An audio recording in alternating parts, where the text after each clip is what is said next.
In a world of uncertainty, human beings crave the very opposite. We naturally warm to people with strong opinions and who appear to have all the answers.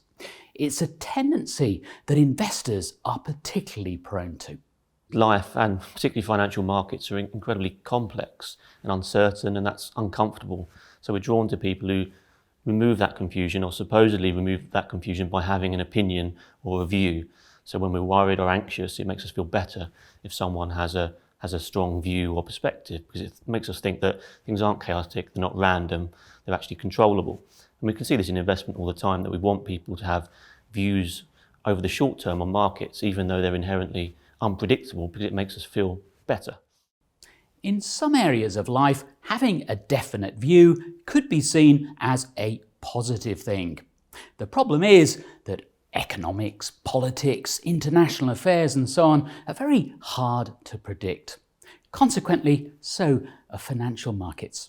There is so much in financial markets that is inherently unpredictable, particularly over short time horizons. So if we are predicting and having views on things that are unpredictable, then we'll trade too much, make poor decisions that will cost us money.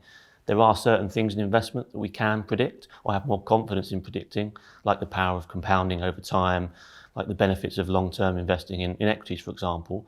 But most things in investments are very unpredictable and uncertain, and therefore if we have views on them, strong views on them, we're likely to be wrong-footed, and that could cost us.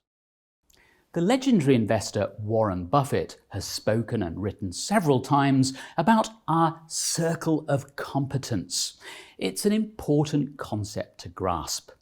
You need to have a clear idea about what you know, but also what you don't know.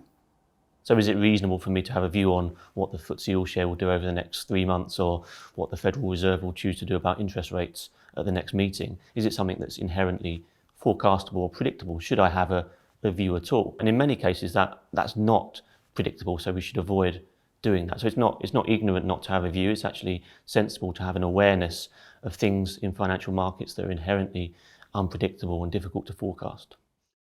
As Joe Wiggins says, not having a view doesn't mean you're ignorant, it means you're realistic. The financial markets are very hard to beat. Don't assume that you have the ability to beat them or that someone else does.